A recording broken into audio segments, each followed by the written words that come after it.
What is up? Welcome back to Be Unexpected with Wyatt Spalding and Jake Burnside. And today we're joined by Zach Best, founder of the website Fansided and the GM of Minute Media. Zach, how's it going, man? It's great. It's great to be with you guys, some fellow Midwesterners, and talk a little bit about sports and life. Yeah, so real quick, the way Zach and I know each other is so this last summer I played in Orlando, Florida at the Special Olympic USA Games, and my parents were getting their like credentials for the week so they could get into the games and all the events. And you were working that site, weren't you, Zach? Yeah, we were volunteering at the Family Welcome Center. And so that's how, just by random choice, I sat down with your parents to welcome them. They told me about your story, but also the family story. And yeah, the connections came after that. Oh, that's awesome. Like, Yeah. and then we kind of connected after the USA games. We did some FaceTiming, and then it just so happened that he lived in Nixa, Missouri, right? Right, Zach? That's correct. Yeah. And so he lived in Nixa, Missouri. I have family in Nixa, Missouri, and we met up like a month ago, just chat, and here we are now. So Small world. It was fascinating that I got paired with your parents and then found out about you. And then yeah, full circle, your aunt lives where I live, and it's not a huge community. So it was very like the world's it was meant to be, so to speak. yeah, definitely. So let's get started. So Zach, tell us like how you started Fansided, because when you started in the beginning, it was mostly just to talk about the Kansas City Chiefs, right? Yeah, it's a great question, and I always not don't know how to tell the story succinctly. But my brother was competing for Fox Sports Next Great Sports Writer back in like 2007. He ended up finishing second place, and I always tell people that was the best thing that ever happened to both of us, because after if he would have finished first, he would have gotten hired by Fox Sports. So when he got second place, it allowed us to come up with the idea of, it was when blogs were really getting started. And we felt like there wasn't a voice for Kansas City Chiefs fans that really was authentic. It felt very measured, your typical newspaper where they were credentialed and they didn't want to lose those credentials. So, not too controversial writing about their teams, but this was at a moment when the Chiefs did not have Patrick Mahomes and did not find a franchise quarterback. So my brother was a very creative writer. That's he's super talented in that area. And I've always been an entrepreneur. I've always wanted to start my own business, my own company. So we decided to start by just having a Kansas City Chiefs blog. And when we started that, a month into it, we were just in love with what we were doing. And so we actually found other blogs and people, we had them join our network. And at that time, we didn't have a network name. And then we came up with the name Fansided. And the way we looked at it is we wanted to cover sports through the fan lens, give you an authentic connection with fans in their community, and tell an unbiased kind of storytelling of the sports team. And so when we did that, then we started having other people come to us saying, hey, I have this Philadelphia Eagles site, I'd like to join your network. Or we would find talented people and start a site with them. So eventually it grew into just an NFL network. And then we had people asking us about all other sports. So then we started launching sites within the network for every professional sports team in the four majors, NBA, NFL, MLB, and NHL. And then we've got into soccer. And then around 2015, so a lot of growth, a lot of hours from those 2007 to 2015 is when we purchased our first entertainment site, and it was called Winter is Coming. And that's obviously our Game of Thrones site. And that propelled us to get into entertainment, which is about 20% of our business today. So yeah, that's kind of the ethos of how we started this crazy thing. And it's just been an amazing ride for it's been 15 years now. I just hit my 15-year mark this year. Wow, congratulations on that, man. That's Thanks. awesome. Thanks. Yeah. I mean, It's been awesome, great. dude. Just do sports. You guys, I mean, you sound like you already do what you love every day. do with your brother, it's like the dream, man. That's Yeah, awesome. yeah. My brother eventually left the company. I think it was 2017. Okay. Um, but funny thing enough, he's actually doing some contract work with us. He's doing the original site was called Arrowhead Addict, and it's obviously still our first site we ever launched and still with us. And he's actually doing a podcast for that site again. So he just started actually this football season. He's doing a newsletter, and that's for our subscribers on that community.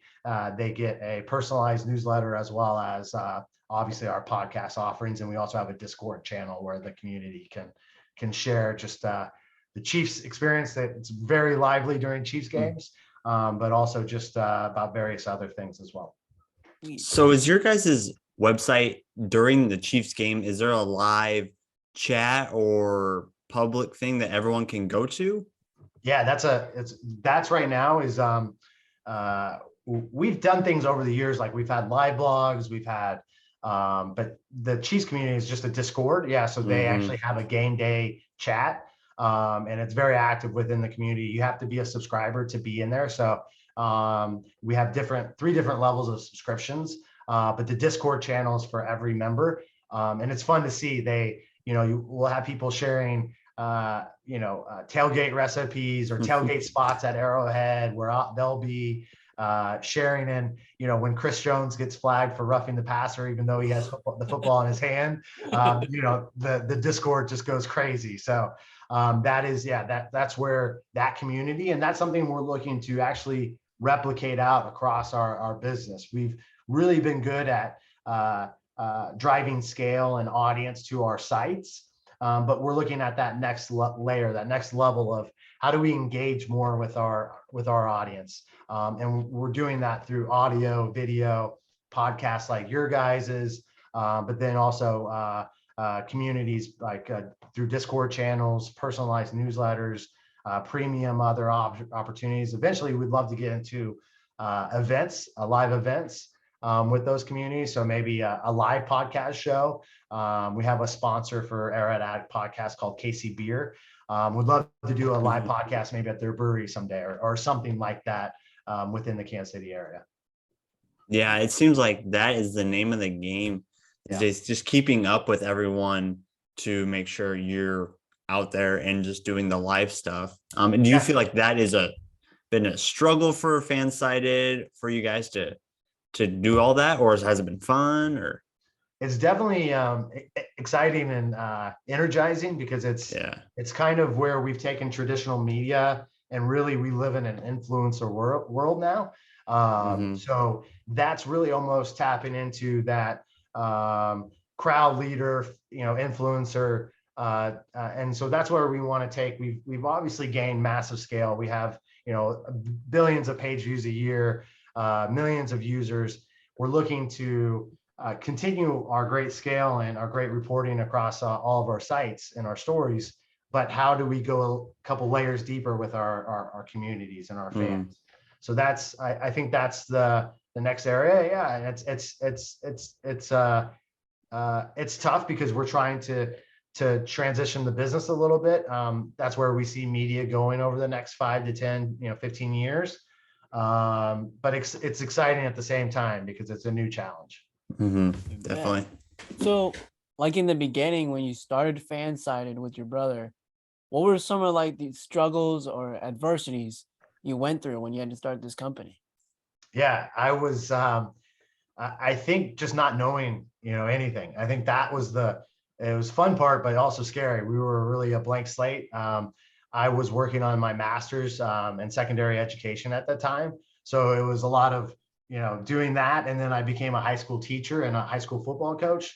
So a lot of it was waking up early, putting in the hours for FanSided, going to my job, putting in the hours and the things that I need to be responsible for teaching high school kids and coaching them, and then coming home after practice. So basically any free hour I had was dedicated to FanSided. And I think like that's probably the secret to entrepreneurs is a lot of times it's just a lot of work and a lot of long hours.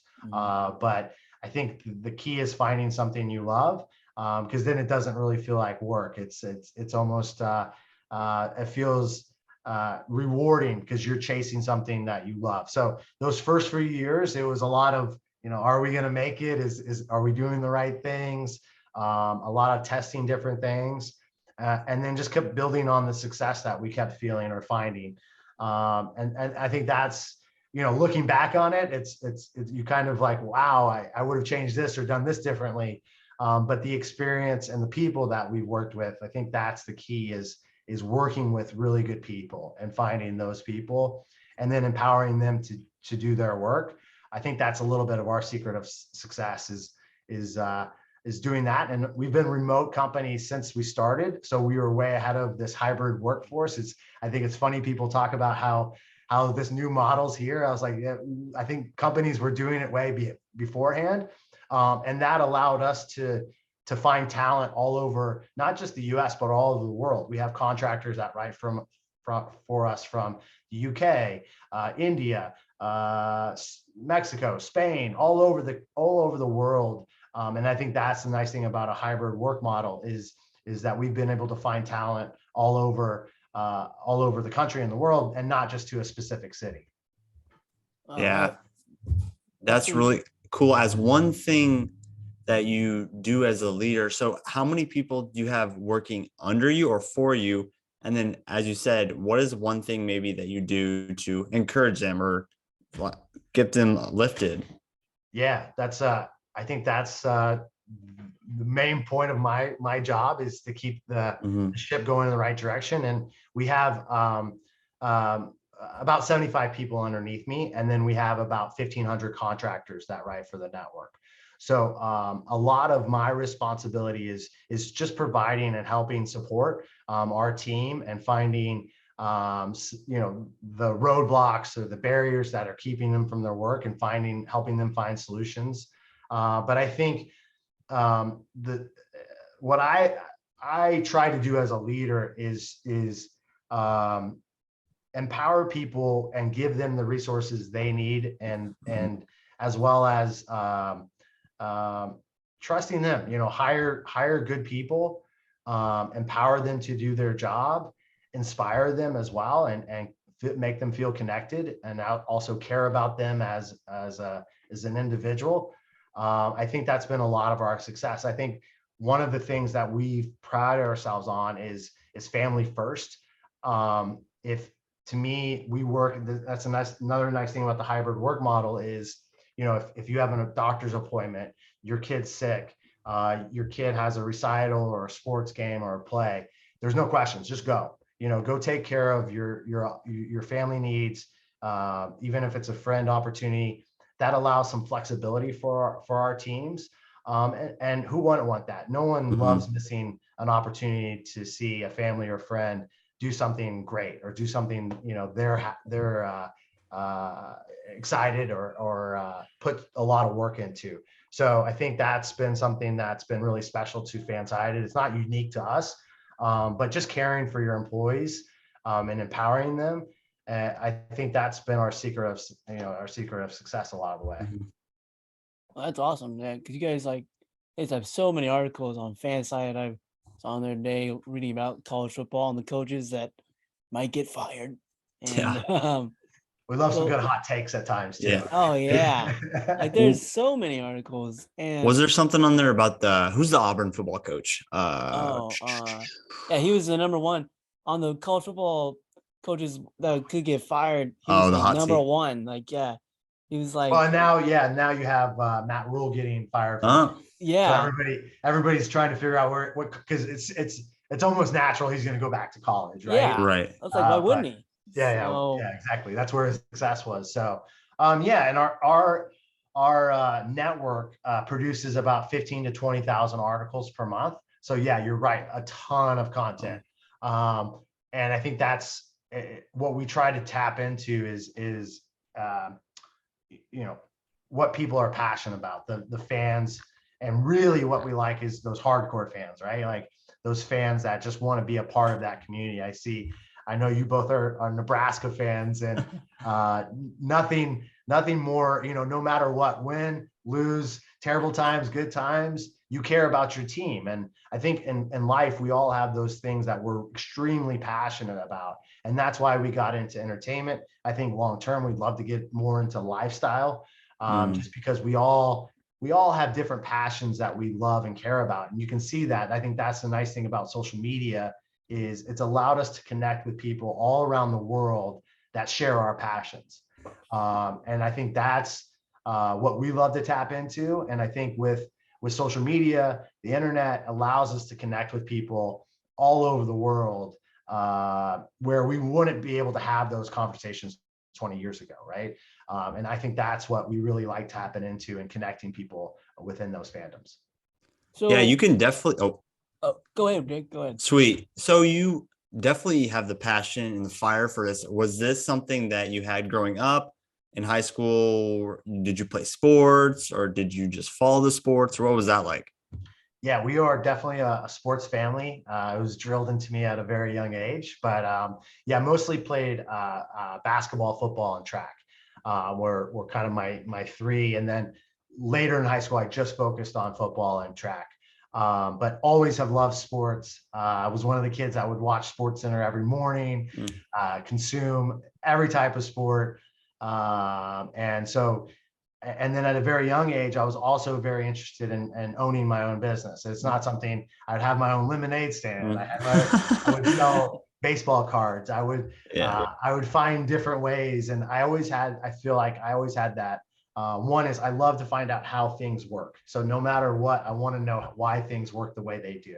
And then I have a passion for people and entrepreneurship. So it was, I probably never dreamt of fan-sided as a young kid, but definitely had the energy to do that. I went on a different career path for a little bit. My undergrad is actually in hospitality and business. So I worked in the hotel industry for a few years, realized that I loved people, but I knew I was going to get burned out and not love that long career of hospitality.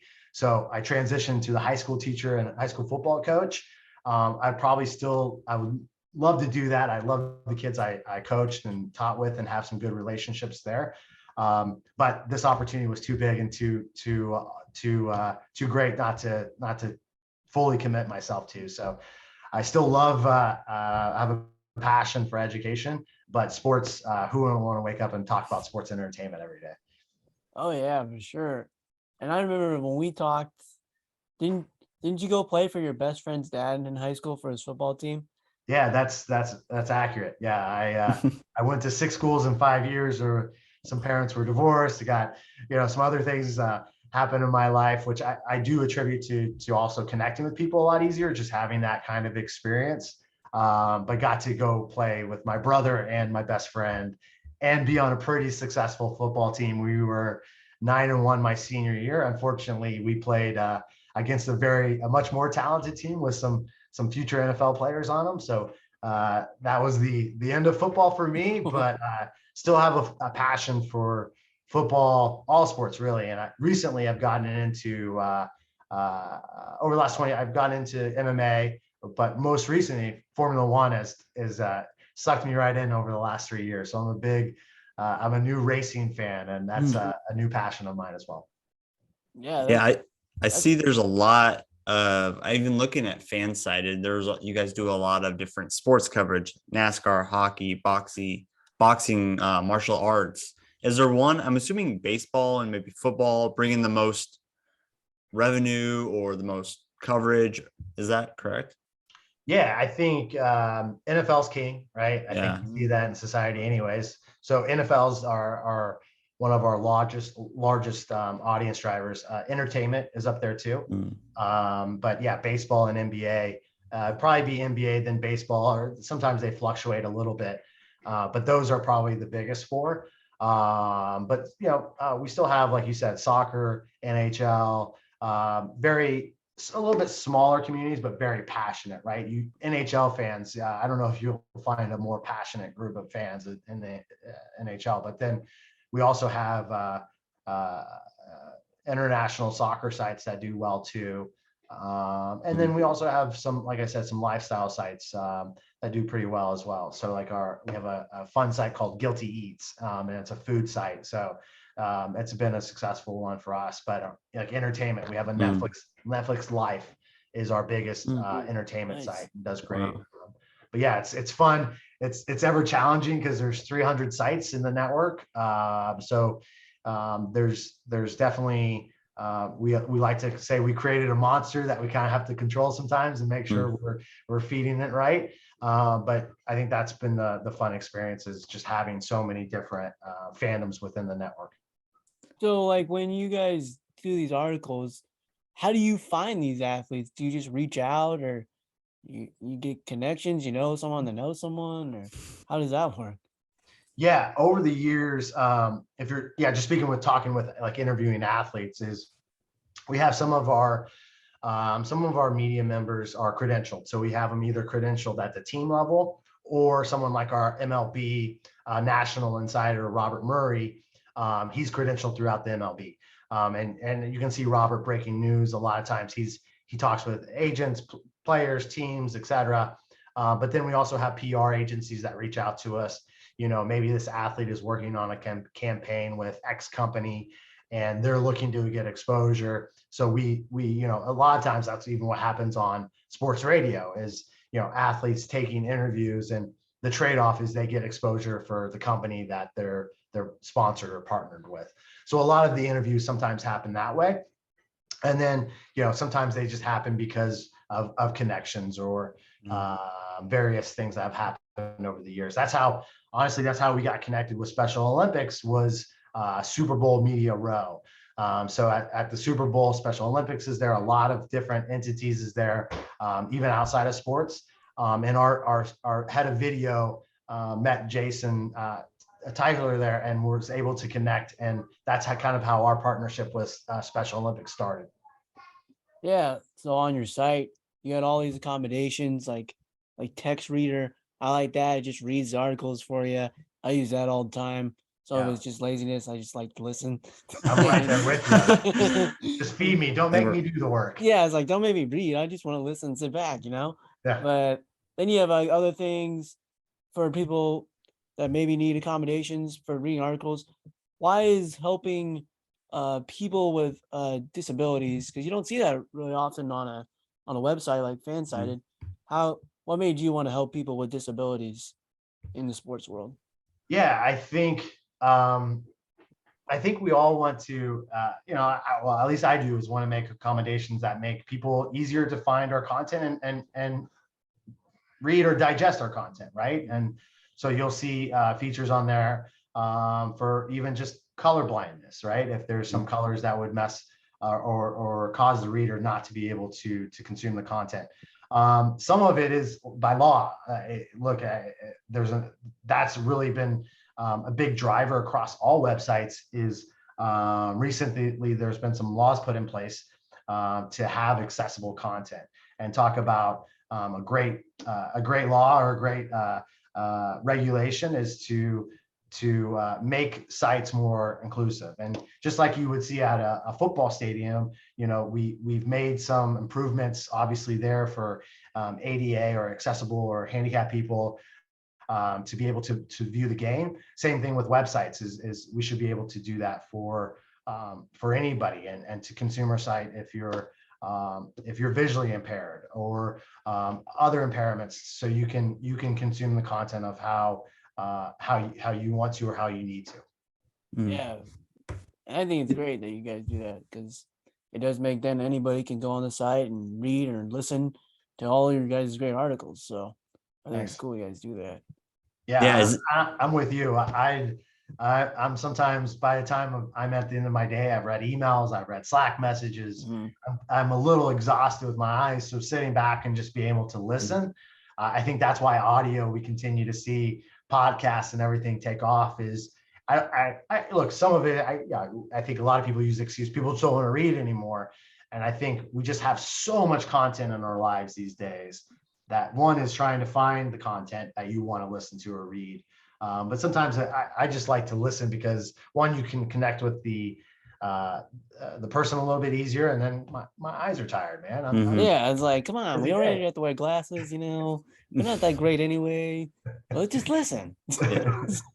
So if you just think about it while we're sitting here in regards to content, so while we're sitting here, when we get off, you're probably going to have emails, you're probably going to have text message, you're probably going to have all these different things. And I love the way how you guys are making accommodations either way. I just want to veg out and I want sports, but I don't want to read it. I don't really feel like watching. I just want to sit and listen. So is that something you guys just, as you guys grew as a company, you just guys, okay, we need to do this. Now we need to do this. Just kept learning as you go. Yeah, yeah, and sometimes imitation is the best form of Yeah. but I think that's a lot of it. We see you kind of see industry patterns, things change. Social media. When we started in 2007. I believe the iPhone came out July or August of 2007. That's So that's even, Twitter was not a thing yet. Facebook had been around for a little bit. TikTok, came out of nowhere 4 years ago or whatever it's been now. Yeah. So the industry, I think was with the newspaper industry is pretty set in stone in a lot of ways how news was covered back then. And then all of a sudden you have the internet and social media and digital media just changes so quickly. And consumers, my kids, they consume almost all their content on YouTube, right? Like it's, so I'm very interested to see where that next generation, how they consume content. And, I think we all see it now is the biggest form of content is reels or shorts, right? TikTok, short videos, where an algorithm feeds you almost exactly what the algorithm starts to know exactly what you're going to engage with. So yeah, I think that's where we're starting to think is like, how do we continue to transition video formats to fit the platforms that we're trying to quote unquote feed, TikTok or YouTube, Instagram, Twitter. I even know, Twitter's even doing the short form videos and pushing it more in your Twitter feed. So it's digital media changes pretty quickly. And that's the other exciting thing is the constant evolving. It's sometimes you feel like your head's just spinning around in circles. But it's also, like I said, a very fun thing to see things just constantly change a little bit and you have to adapt. It's a lot like sports, right? Yeah. Teams, defenses Definitely. have played Patrick Mahomes a little bit different. So they have to evolve and get better and change different things. Yeah, that's not working too well though, huh? Yeah. We're trying. Yeah. Yeah. So when you talk about going back to 07, 08, did you ever envision, so you're sitting there, Twitter hasn't even came out, iPhone just coming out, TikTok, Instagram, none of that stuff is out. Did you envision, you knew things obviously were going to change, but did you see Fansided and your guys' company growing to where it is now? Absolutely not. No, I think we a lot of times just kept our head down and kept working, not knowing exactly where it would end up. I think my brother and I had an idea of where we wanted to take it, but a lot of it was just, let's just keep going. Let's just keep finding what's next. And that's been exciting for us. We didn't have a roadmap. We didn't have, necessarily an end result of where we were trying to get. I think we just wanted to build a great company that allowed people entry into journalism, entry into media, and allow them to give them their voice. And I think that was what inspired us, is the opportunities we could create for people. And that's been exciting for us. We've unfortunately, employees have left us to go to ESPN, CBS, NBC, The Athletic. I think as much as we hate losing people, I think one of my biggest things in life is chasing your dream. I speak a lot about this with employees, is like, chase your dreams. And sure, it might not always work out, but you'll never know. And we only get one opportunity at it. So, chase what you feel like you're going to love. And to me, seeing someone go work for, an ESPN, that's a win, and that just is something we celebrate at Fansided. We're very proud of all of the employees that have come through Fansided and then wherever else they go. And when we see them having a win at their new network, that's a celebration for us. So I think that's part of what drives me, is just being able to create opportunities for people too. That's awesome, man. That's cool that you want to see people like go as far as they want to go and reach their dreams. Yeah. So, what's it like take us in a day of what it's like for you, a day of life in Zach's eyes. What do you do on like a daily basis? Like, do you have to work like 8 to 8, or can you just like work, go to your kids' stuff, come back, work? Yeah, there's luckily I don't have to, I'm not creating daily content. So I would say a lot of our writers, they're doing such good work, and I love being able to read their stories. But for myself, I usually, it's got to start with a cup of coffee. That's the most important thing to start my day, is getting caffeine in me. A lot of times I'll check to see what's on my calendar the night before the morning. I like to be prepared for meetings. So a lot of my day is a lot of strategizing, a lot of business decisions. Sometimes there's fires that need to be addressed or put out. But that's typical of my day. Is I'll try to spend a little time with my kids before they go to school. I typically I've been really good recently on getting a workout in as well, after the kids leave for school, or I try to find at some point in my day. But then, yeah, it's a lot of meetings, a lot of strategizing, and trying to, predict where we need to take the company next. So I have a great leadership team that I work with on a daily or weekly basis, and just try to continue building on Fansided success and our growth. So that's a lot of my day. Sometimes it's coming back after the kids go to bed and finishing up some of that work. But that's nice, because sometimes I need an hour of my day, or I have a kid event at their school I can go to. Work's always going to be there. That's why I tell our employees, work's always going to be there. And so if you can take a 2-hour break to go do that family function or whatever you need, well, there's always going to be 2 hours somewhere else, right? Right. I think that's the nice thing about how we've set up our business. But yeah, a lot of it is meeting with people, trying to find areas that maybe we need to improve, or areas we can change. And I think that's strategizing is a lot of my day job. So do you have a office set up at home? A nice setup there? I do. I have it blurred out today just because it's a messy. But I'm a sports collector too. I love my dad at a young age. My first thing I ever got from him in sports memorabilia, and he's big into it, was a signed Sports Illustrated Joe Montana and Dan Marino from their rookie year. They're both on the cover, and he gave that to me as a kid.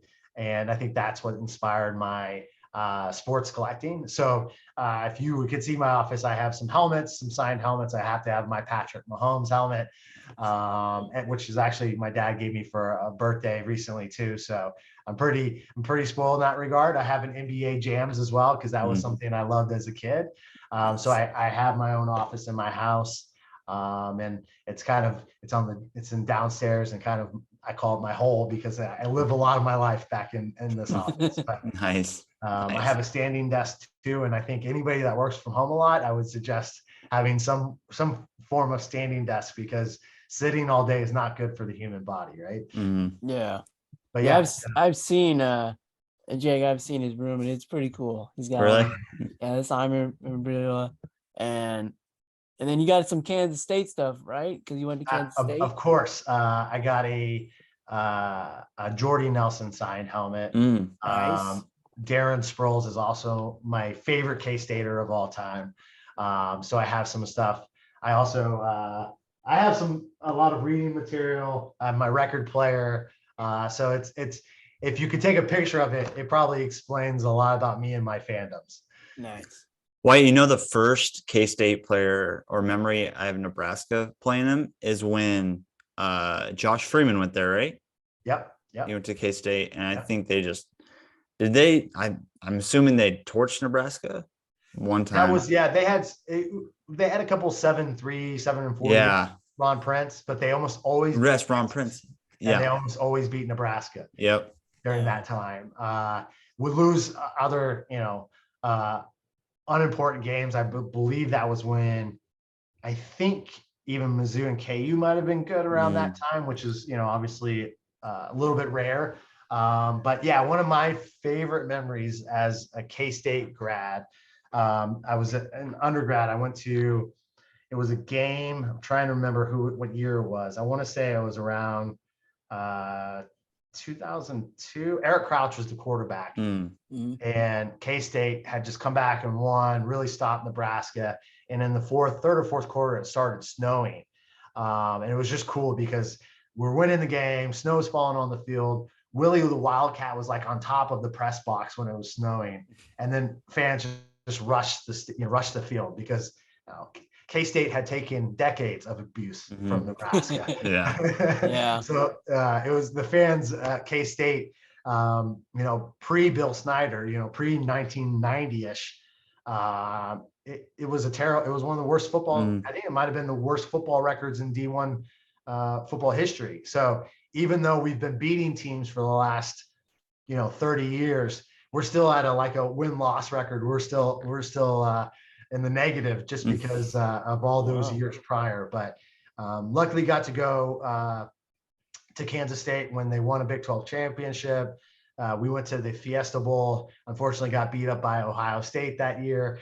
But I got to be in a college experience when K-State was good. So that was it was a memorable time in my life. Nice. But Jake, wasn't K-State really good one year when we were in high school? Who's Klein? Isn't he the OC now? Is that Colin Klein? Is that what we're talking about? Was he that quarterback that was he was really good? Okay. Heisman candidate, right? That's where that quarterback power play came a lot of the times. It was very slow developing play, but he was unbelievable at it. Like he could just find the hole. And another fun story about that is if they won their last game against Baylor, Big 12 did not have a conference championship game at this time. If they beat Baylor, they go to the national championship. It would have been against Notre Dame, I believe. It would have been Notre Dame or Alabama because we lost. But my wife wanted a fall wedding, and who's not gonna, grant their future wife their wishes. So we scheduled our wedding on that day. I did not think K-State would be playing for a potential national championship game.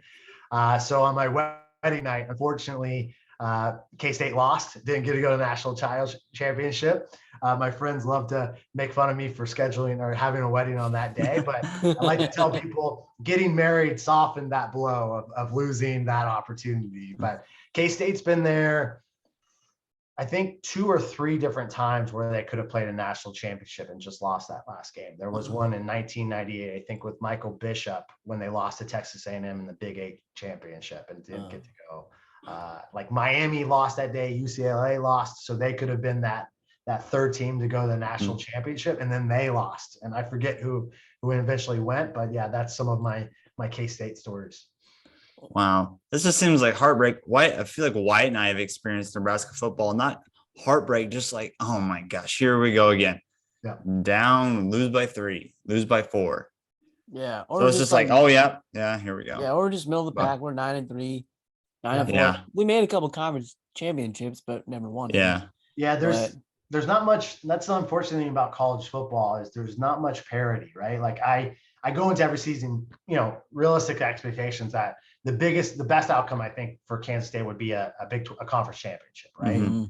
And then I start to whittle that down to, all right, and then it just gets down to like, if we can beat OU and Texas, I'm pretty happy with this, right? And I grew up, I was born in 81. So I saw a lot of great Nebraska Cornhusker teams. My dad's a Mizzou grad. And so I'd go to Mizzou games as a young kid. So I went to a lot of, and I teased my dad, this is why I never went to Mizzou, is I went to all those bad games in the 80s and 90s. But Nebraska, their fans travel very well. And I got to see Tommy Frazier years, which I still think he's probably one of the best college quarterbacks, if not the best, for what they were able to accomplish at that team. Tom Osborne and those Cornhuskers. I think that's why the fans, probably you guys, your parents and everything, they get so frustrated is because they were so dominant for for that period of time. And I think Notre Dame fans struggle. It's constant. You feel like you should just be dominant, and it's hard to keep that dominance in college football, especially now with transfer portals, NILs, TV exposure for players, et cetera. So I think, but I've got to go to one Nebraska K-State game at Nebraska. And, I was worried about how mean the fans were going to be, but Nebraska fans were great. It was a great atmosphere. It was a great stadium. Love seeing the introductions and how that, I think that's one of the fun things about fans is going to different teams, stadiums, and seeing how those fans relate to each other, how they, tailgate, etc. But yeah, I had a good time in Nebraska. Yeah, I mean, you guys got Oklahoma's number. You guys beat them. Yes. We sure didn't. Is it? No. But come on, we weren't gonna beat them after Yeah. Although- it's fired. Now my friends were like, well, it doesn't look like that big of a win because Oklahoma's just been getting. Yeah. But I told my friends, like, look, we ruined Oklahoma for the rest of everybody else, right? There you Yeah, go. Martinez, didn't he run for like 3 or 4 touchdowns, something like that? Deuce Vaughn, Yeah, I think Like- he had 4 that. 4. Yeah, Maybe because 5. he played like the best game like he's probably played for a while now. I mean, Yeah, we had him. But he's like our Darren. He's like our Darren Sproles 2.0. Yeah. But yeah, Kent State. I always thought like, that was always a game. Like, yeah, we're favored to win, but something can always happen. It seems like Kent State, and like Iowa State. I was always like, yeah, we can Mhm. choke Yeah. here and lose this. Yeah. But yeah, I just remember when they were good, like really good. When that year we were in high school, and I was just like, wow, I did not think Kent State would be like in the running for the national championship. Yeah. You don't think of it, but all they gotta do now is make the top 12 and they'll make the playoffs. Yeah. So maybe you never Yeah. know, Zach. It's crazy to see Kansas State and Kansas both ranked for it's not a big state. So No, it's really weird to see Kansas ranked. I think that's probably what kills like Nebraska fans, right? Like you see the state below you having. Yeah, it's just like, well, Sorry to cut the movie. no, we're just trying to make a bowl game, Zach. We're just trying to make a bowl game. Don't know. I don't care who we beat, how we do it. Win That's 3-0. Let's just make a bowl game. That's kind of where we're at. College football is a lot of teams. That's how we define success, and that's okay, I think. But yeah, I'm interested to see where college athletics goes, especially college football, over the next few years. I'm ecstatic that players are getting paid. I think absolutely with the head trauma you could get from football, why not earn the money, especially with these programs making billions of dollars. The transfer portal is a little bit crazy, but again, it gives the kid the opportunity to make their own decisions. Coaches can leave, so why can't players?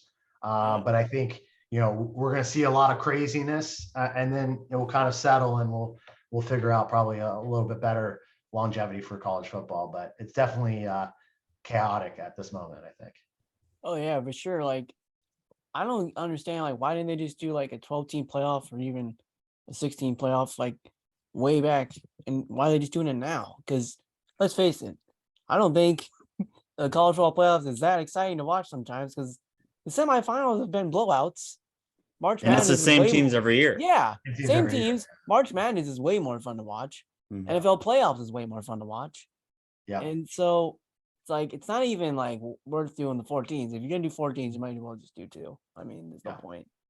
But I always wanted 6 because then 1 and 2 got a bye, and then the regular season still had. There's still a lot of accountability for the regular season, right? You would want that 1 or 2 seed so you could get a bye week. Mhm. yeah, definitely. 12, 16, let's go. I'm all Yeah. for it. Let's do it. I heard they're like Yeah. pushing for like 2023 or 24. Yeah, no I way. actually saw an article right before I popped in that they're trying to push it up 2 years. So I Mm. don't know how much That's success they'll have. awesome. Yeah. I don't know why Sooner they the wouldn't. better. Yeah. It's all about money, and they can make money faster. Mhm. So Yeah. imagine, guys, if Nebraska and Kansas State made the playoffs and it's a home game, first round And there's enough In Lincoln. in Yeah. Lincoln. and there's enough Yeah. teams that the regular season I don't feel like loses as much significance. Sure, but I think the idea that two teams that are 13-0 are going to play each other is, we haven't seen that, or there's been issues with tiebreakers or Right. co-champions. I think that was like one of the worst things ever, as having two national championships. Yeah, that was. I think we share one with like Michigan. Yeah, Michigan and Colorado. I think you and share one. Yeah, and or it's like Michigan. You guys, I don't know. One year was, I think, when Frost was playing, it was Michigan, and then I don't know. Was it Tennessee? Might have been. Well, I thought it was Tennessee with Peyton Manning. I don't know. Yeah, this is the problem with the bowl system. Nobody knows. No one knows. Basketball, baseball, this team won. Football, they just screwed it up. We should have ran the playoff system, guys. Come on, it's easy. We got this figured out. Yeah. So one more question, Zach, to finish up here. So I saw your tweet the other day about the Chris Jones sack, and I saw you tweeted, well, something about having his hand down. He didn't try and put full pressure on. So we just want to get your thoughts on where the NFL is going with the roughing the passer, and then seeing Tom Brady's roughing the passer on Sunday. So we want to get your thoughts on that. Yeah. Well, I'm sorry you have to follow my Twitter is pretty boring and lame, but appreciate it. I think funny. I was on the phone with my brother. I have season tickets. I ended up not going to that game just because we got back from a wedding in Dallas. So I was on the phone with my brother, and I was telling him, I don't really ever get upset about Chiefs anymore. Ever since we won the Super Bowl, I was lucky enough to go with my dad, my brother, and my sister to see it in person and see them win.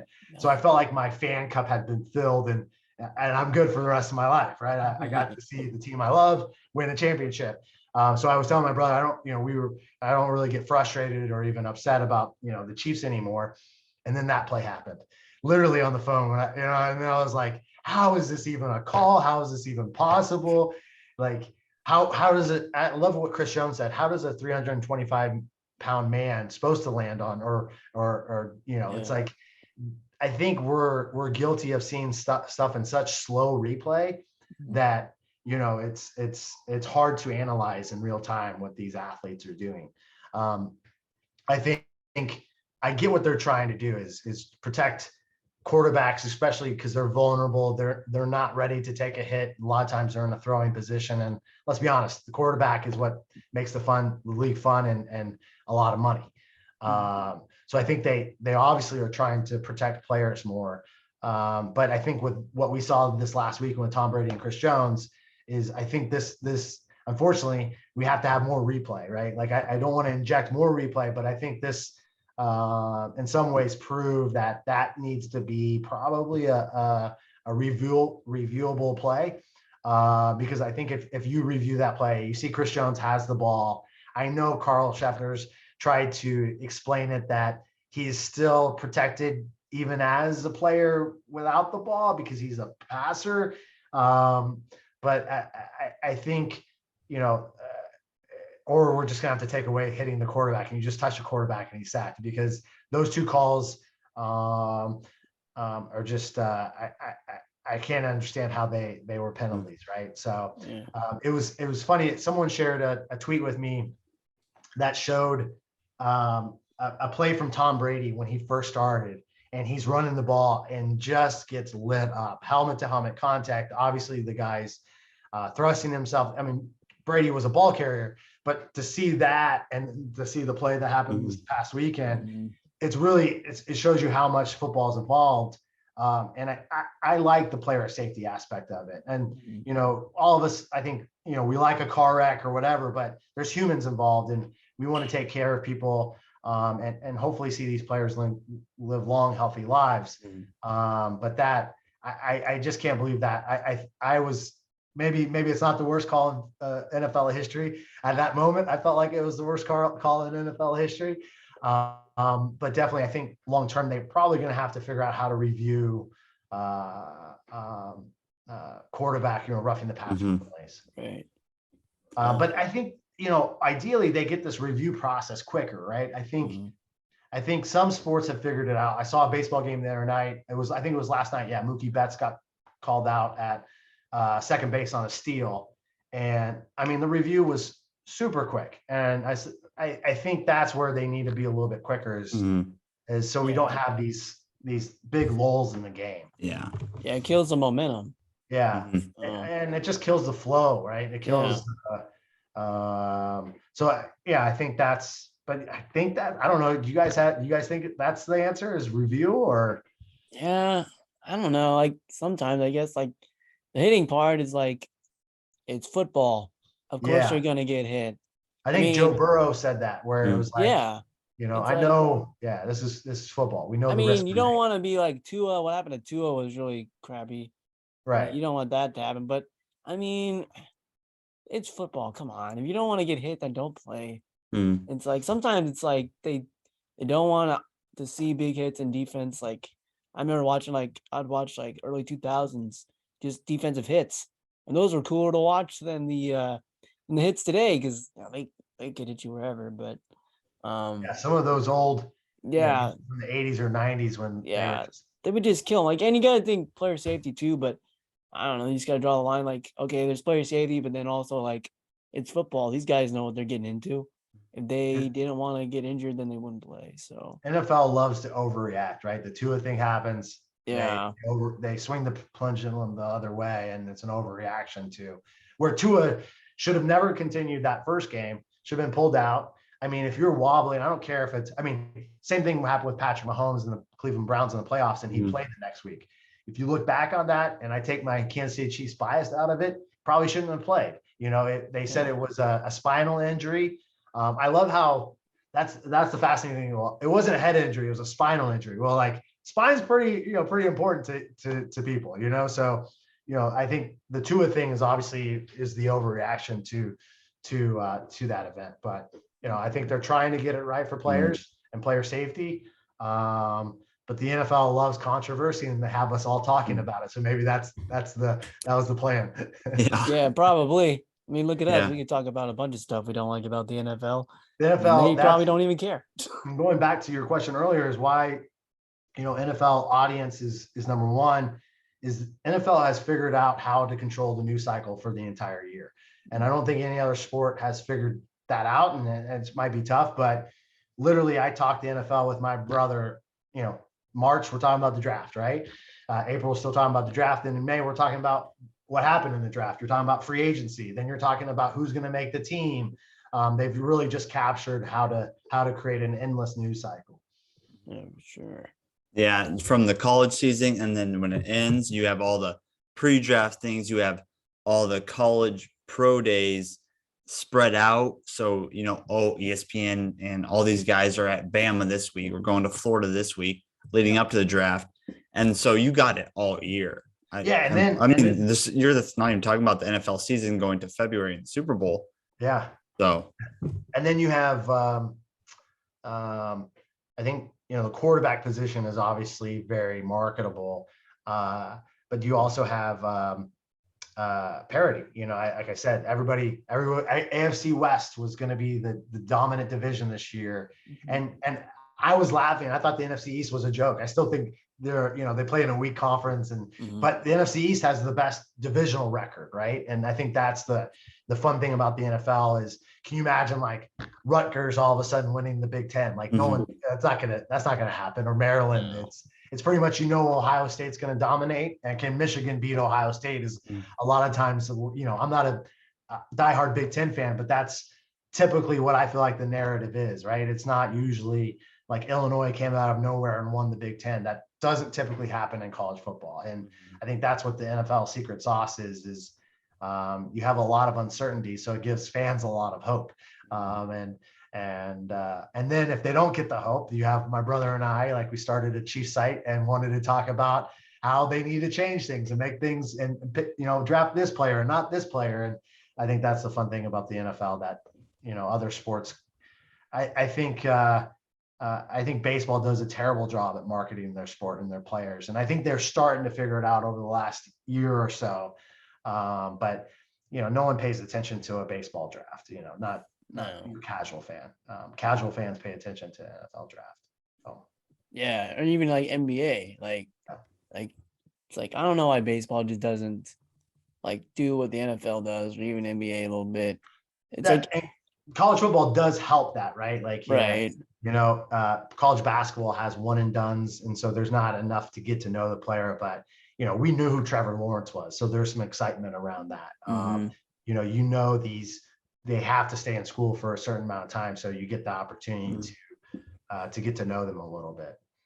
Yeah, that does help.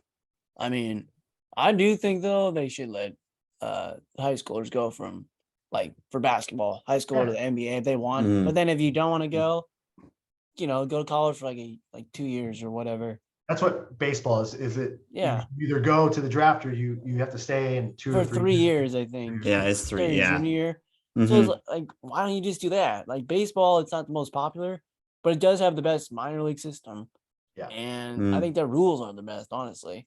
I mean, football kind of is the same way. Like, who's going to go from high school to the NFL? That'd be wrong. But Kyle Pitts was 20 Mm. when he entered the NFL draft. Now he's struggling 20? a little bit this year, but Oh, 20, wow. I can't. Yeah, 20 is crazy to. That's insane. Jeez. Tom Wow. Brady. Oh, how old would he have been when Tom Brady started his career? That's he was almost a baby. That's crazy. Oh man. Awesome. Yeah, fellas, it was great chatting with you, and I appreciate you inviting me on your podcast. Yeah, thanks for doing this, Zach. I know we talked about it a couple months ago, and I'm just glad we got to have you on, man. Like once my parents told me about your love for sports, I was like, I gotta talk to this guy. Anytime. I could talk sports all day. Like I said, I love all sports. Obviously, I have a few favorites, but like I said, I don't follow too much baseball, but it was fun watching the games last night. I love MLB playoffs. If the Royals were better, I'd probably be watching a lot more baseball. I did watch a lot more baseball in 2015 and 2014. But yeah, it's great talking with you too. And yeah, thanks for having me on. All right, well, that's the episode with Zach Best, founder of Fansided. Go on his website, Fansided. Read all about the articles from Kansas football to Chiefs football to will the Bills win the Super Bowl? Anything, man. Just No. go on and you can find out anything on Fansided. So thanks again, Zach, for joining Jake and I on Be Unexpected. If you'd like to be on the show and share your story, please email us at beunexpected100@gmail.com. See ya.